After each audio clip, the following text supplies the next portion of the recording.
Halo teman-teman, saya perwakilan dari kelompok 3 akan mempresentasikan tugas besar etika bisnis dengan tema kasus PT Great River International Tbk dengan anggota 1. Alivia Sari, 2. Anita Febriani, 3. Mega Duarti, 4.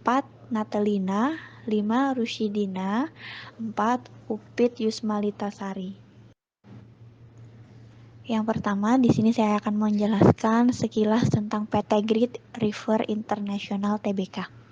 PT Great River International Tbk merupakan perusahaan pakaian jadi berkualitas tinggi terkemuka di Indonesia.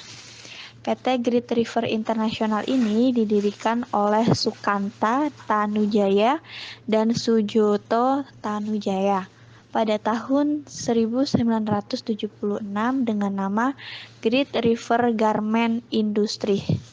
Kemudian pada tahun 96 berganti nama menjadi PT Great River International. Pada awalnya, PT Great River International mengalami perkembangan yang sangat pesat.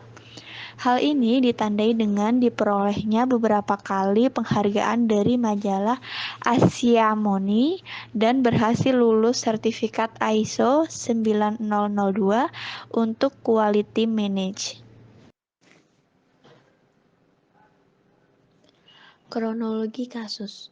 Munculnya permasalahan perusahaan ke publik itu berawal dari pernyataan Bapepam pada awal Desember 2004 bahwa Bapepam sedang melakukan pemeriksaan berkas dengan dugaan perdagangan semu saham Great River setelah mendapat laporan dari BEJ terkait adanya perdagangan yang tidak wajar pada bulan Februari sampai bulan Mei tahun 2004.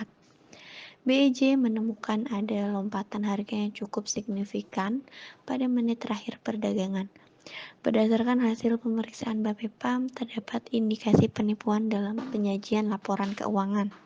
Pasalnya, Bapepam menemukan kelebihan pencatatan atau overstatement penyajian akun penjualan dan piutang dalam laporan tersebut. Kelebihan itu berupa penambahan aset tetap dan penggunaan dana hasil emisi obligasi yang tanpa pembuktian. Akibatnya, Great River mengalami kesulitan arus kas. Perusahaan tidak mampu membayar hutang 250 miliar kepada Bank Mandiri dan gagal membayar obligasi senilai 300 miliar. Sehingga perusahaan tekstil tersebut mengalami kelebihan pendapatan yang seharusnya justru merugi. Bapepam menemukan adanya indikasi konspirasi dalam penyajian laporan keuangan konsolidasi Great River. Tak tertutup kemungkinan, akuntan publik yang menyajikan laporan keuangan Great River itu pun ikut menjadi tersangka. Permasalahannya, Deputi Managing River pihaknya tidak menemukan adanya penggelembungan akun penjualan atau penyimpangan dana obligasi. Namun, dia mengaku metode pencatatan akuntansi yang ditetapkan Great River berbeda dengan ketentuan yang ada. Great River banyak menerima order pembuatan pakaian dari luar negeri dengan bahan baku dari pihak pemesan. Great River mengeluarkan ongkos operasi pembuatan pakaian, sementara pada pemesanan dikirim ke luar negeri, nilai ekspornya dicantumkan dengan menjumlahkan harga bahan baku, aksesoris, ongkos kerja, dan laba perusahaan. Saldo laba bersih tidak berbeda dengan yang diterima perusahaan. Hal itulah yang menjadi pemicu dugaan adanya penggelembungan nilai penjualan sehingga diinterpretasikan sebagai penyembunyian informasi secara sengaja. Metode pencatatan seperti ini bertujuan menghindari dugaan dumping dan saksi perpajakan. Pertanyaannya, 1. Coba Anda pelajari dan cari rujukan yang sesuai. Apakah benar pencatatan atas penjualan PT Green River melanggar standar akuntansi yang berlaku umum? Jawabannya adalah mengacu pada Pernyataan Standar Akuntansi Keuangan atau PSAK nomor 23 tahun 1994 mendefinisikan bahwa pendapatan adalah arus masuk bruto dari manfaat ekonomi yang timbul dari aktivitas normal perusahaan selama suatu periode, bila arus masuk itu mengakibatkan kenaikan ekuitas yang tidak berasal dari kontribusi penanaman modal. Nilai wajar adalah suatu jumlah. Untuk itu, suatu aktiva mungkin ditukar atau suatu kewajiban diselesaikan antara pihak yang memahami dan berkeinginan untuk melakukan transaksi wajar, atau arm's length transaction. Pendapatan hanya terdiri arus masuk bruto dari manfaat ekonomi yang diterima dan dapat diterima oleh perusahaan untuk dirinya sendiri. Jumlah yang ditagih atas nama pihak ketiga seperti pajak pertambahan nilai bukan merupakan manfaat ekonomi yang mengalir ke perusahaan dan tidak mengakibatkan kenaikan ekuitas, dan karena itu harus dikeluarkan dari pendapatan. Begitu pula dalam hubungan keagenan. Arus masuk bruto manfaat ekonomi termasuk jumlah yang ditagih oleh prinsipal tidak mengakibatkan kenaikan ekuitas perusahaan, dan karena itu bukan merupakan pendapatan. Yang merupakan pendapatan hanyalah komisi yang diterima dari prinsipal. Dumping. Dumping merupakan kebijakan pengekspor menjual barang di luar negeri dengan harga yang lebih murah daripada di dalam negeri. Merupakan salah satu hambatan dalam perdagangan internasional. Anti-dumping merupakan kebijakan suatu importir untuk melarang negara eksportir menjual produk lebih rendah dari harga domestik. Dumping jelas menimbulkan diskriminasi harga. Hal ini terjadi karena harga ekspor komoditas jauh lebih rendah dibanding harga produk sejenis di negara importir. Akibatnya, praktek dumping dapat merusak tatanan harga produk sejenis. Menurut Anda, apakah ada hubungan antara kesalahan pencatatan dan pelaporan atas keuangan tersebut dengan kesulitan perusahaan dalam membayar hutangnya? Penyebabnya karena adanya kesalahan pada penggelembungan akun penjualan, piutang dan aset hingga ratusan miliar rupiah pada laporan keuangan PT Great River. Ini mengakibatkan perusahaan tersebut akhirnya mengalami kesulitan arus kas dan gagal dalam membayar hutangnya. Akibatnya Great River tidak mampu membayar hutang sebesar 250 miliar kepada Bank Mandiri dan gagal membayar obligasi sebesar 300 miliar rupiah. Menurut Anda, apakah benar ada indikasi penipuan yang dilakukan oleh manajemen perusahaan sebagaimana disinyalir oleh Bapem LK atau hanya sekda pelanggaran etika saja? Menurut kami, PT Great River terindikasi melakukan pelanggaran serius dan berarah ke tindak pidana dikarenakan adanya kesengajaan, yaitu 1. Overstatement atau kelebihan pencatatan pada pos penjualan dan piutang dalam laporan keuangan per 31 Desember 2003. 2. Penambahan aktiva tetap perseroan khususnya yang terkait dengan penggunaan dana hasil emisi obligasi yang tidak dapat dibuktikan kebenarannya. Menurut Anda, apakah Justinus A. Sidharta dapat dikatakan telah melanggar prinsip dan aturan etika? Kalau iya, prinsip dan aturan etika yang manakah yang telah dilanggar? Kalau tidak, apa alasannya? Menurut kami, Justinus A. Sidharta dapat dikatakan telah melanggar prinsip dan aturan etika.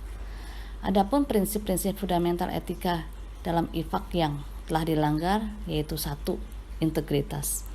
Seorang akuntan profesional harus bertindak tegas dan jujur dalam semua hubungan bisnis dan profesionalnya.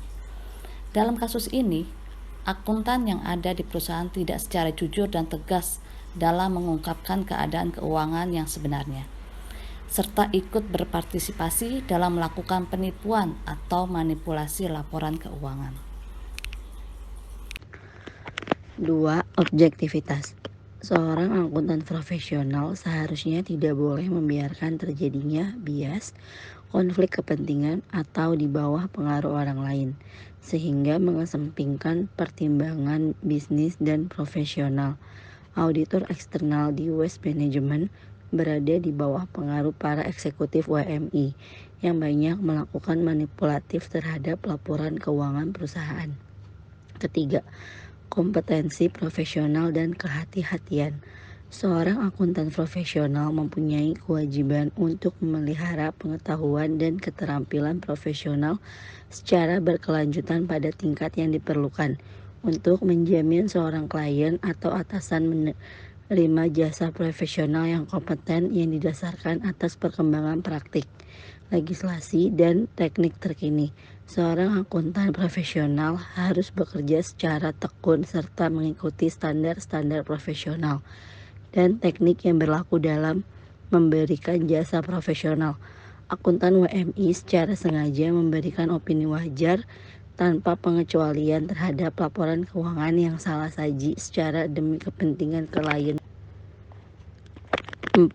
Kerahasiaan. Seorang akuntan profesional harus menghormati kerahasiaan informasi yang diperolehnya sebagai hasil dari hubungan profesional dan bisnis serta tidak boleh mengungkapkan informasi apapun kepada pihak ketiga tanpa izin yang benar dan spesifik, kecuali terdapat kewajiban hukum atau terdapat hak profesional untuk mengungkapkannya.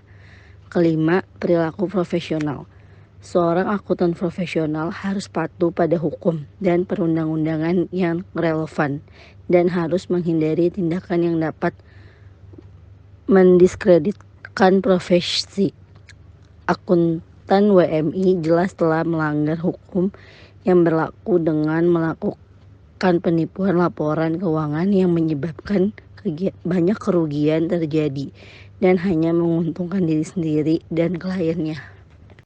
Sanksi. Menteri Keuangan Republik Indonesia terhitung sejak tanggal 28 November 2006 telah membekukan izin akuntan publik Justinus Aditya Sidarta selama 2 tahun. Sanksi tersebut diberikan karena Justinus terbukti melakukan pelanggaran terhadap standar profesi akuntan publik berkaitan dengan laporan audit atas laporan keuangan konsolidasi PT Great River International Tbk tahun 2003. Selama izinnya dibekukan, Justinus dilarang memberikan jasa atestasi atau pernyataan pendapat atau pertimbangan akuntan publik, termasuk audit umum, review, audit kerja, dan audit khusus. Dia juga dilarang menjadi pemimpin rekan atau pemimpin cabang kantor akuntan publik. Namun, yang bersangkutan tetap bertanggung jawab atas jasa-jasa yang telah diberikan serta wajib memenuhi ketentuan untuk mengikuti pendidikan profesional berkelanjutan. Pertanyaannya adalah, seandainya Anda selaku auditor menemukan keraguan terhadap praktek atau metode akuntansi yang diterapkan oleh perusahaan, langkah apa yang harus Anda lakukan untuk memastikan ketepatan penerapan praktek atau metode akuntansi tersebut? Jawabnya, maka seharusnya memastikan bahwa pencatatan yang dilakukan perusahaan telah sesuai dengan aturan akuntansi yang berlaku. Bila perusahaan tersebut berdiri di Indonesia, maka perusahaan tersebut harus mentaati PSAK. Dan jika auditor mengalami keraguan bahwa metode akuntansi yang digunakan perusahaan sudah sesuai atau belum, maka ia harus membaca dan memahami aturan PSAK terlebih dahulu. Lalu kemudian berdiskusi dengan perusahaan untuk memastikan bahwa praktek yang dilakukan sudah sesuai PSAK. Demikian presentasi dari kami, kelompok 3, untuk memenuhi tugas besar etika bisnis dengan kasus PT Great River International Tbk. Semoga presentasi ini dapat bermanfaat bagi kita semua. Terima kasih. Wassalamualaikum warahmatullahi wabarakatuh.